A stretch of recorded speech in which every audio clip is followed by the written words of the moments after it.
we're going to do, you don't have to use a hoop, but I'm going to use a hoop just because it's going to be easier for you to see it while I'm demonstrating. A lot of times I don't. I feel like it's a little more relaxing not to sometimes. You put your bottom of your hoop on the table, lay your fabric across. You want it to be nice and taut, similar to how your burlap will be when you're hooking your rug. So you can see that's kind of loose. So I'm tightening it up.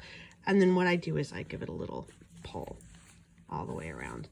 Now, the other thing that you notice is I don't have any marks on my fabric.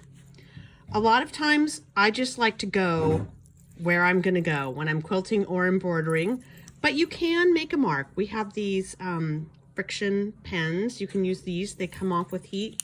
You might want to test it first. So I'm gonna do both.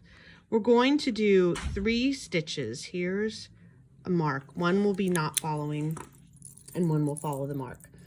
The first stitch we're going to do, I'm going to tie a knot. This is a little sneaky knot I like. It's called the quilter's knot. You take your tail end of your thread, point it toward the eye of your needle, grasp it with your thumb and forefinger, and then you just do 1, 2, 3 loops, pinch that, push your needle through and pull that all the way to the end.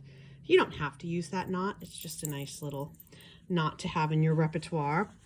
So what we'll do is we'll start with the running stitch. Now the running stitch, we're going to do it 2 ways. We're going to do it just for embroidery, and then I'm going to show you how you can add a piece of fabric with the running stitch onto your foundation piece if you want. So there are different ways you can add fabric. If you're sort of doing a piecing thing, you can add with the running stitch.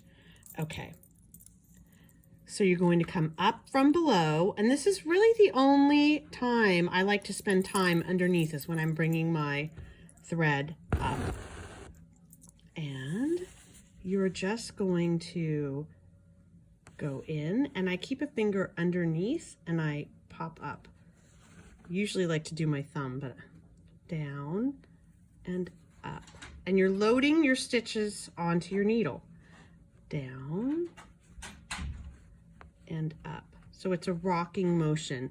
And this is the same motion you would be using if you were quilting. So that right now we're doing just embroidery. This is decorative. If you're quilting, it means you're sewing more than one piece of fabric together. You have usually a top piece of fabric that has your patchwork or your embroidery, something in the middle, maybe, you know, a thrifted flannel sheet. You want to make sure it's not too dense, or it might be batting.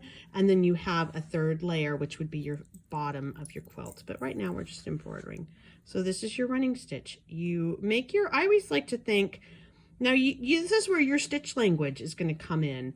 You will either have really big stitches, you might have smaller stitches. I usually think about the size of a long grain of rice to keep them uniform.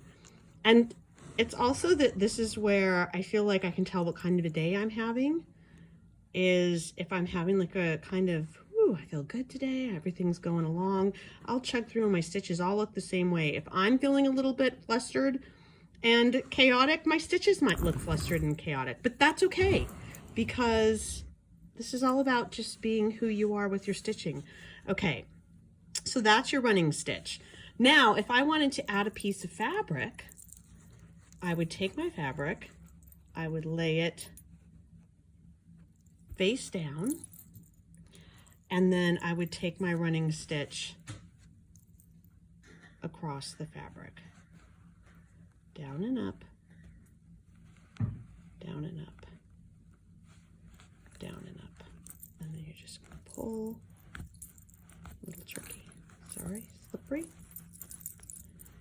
This is where you can get those things that you use to count money and use those as thimbles, kind of rubbery fingertip things. You can get those and put them on your fingers. Then what I can do is I fold this over, and you can see I have a nice finished edge there. That's a great way to add fabric if you don't really want your stitches to show. I'm going to show you another way to add fabric in a minute. Okay, so that up from the bottom again. This will give you a solid line. You're going to go down and come up, just like you did with the running stitch, only we're not going to load stitches onto your needle. You're just going to go down and up. You're going to pull it through, and you're going to go back into the hole where you first came up. So you're going to go down and up again. And you can see at this time I'm following the line. So if you wanted to draw a line, and you're going to cover the line, maybe you do want to use like a thin mechanical pencil. There are lots of marking tools. You can play around and figure out, oops, I'm out of the frame, what you like. This is your running stitch. Down and up. And you can see that gives you a solid line of stitches. Okay, we're going to do one more. I'm going to cut that. And here's your knot again. Let's review that. Point the tail toward the eye. Pinch. 1, 2, 3. Squeeze. Pull it through. And there's your knot. Okay.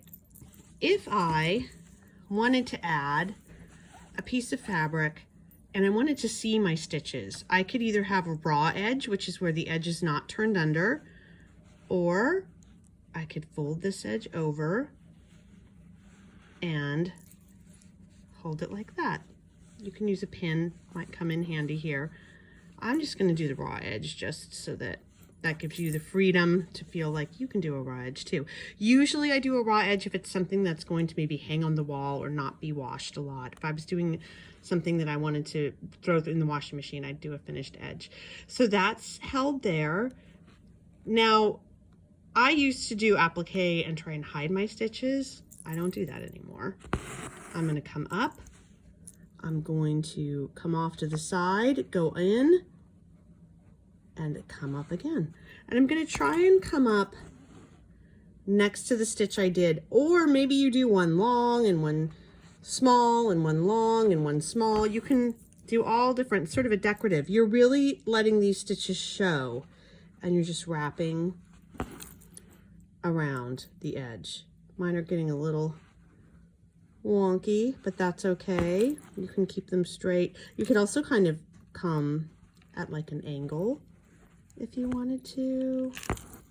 Just kind of play and see what you like. See how you're getting that diagonal line. This is where the freedom is. This is where you just make it your own.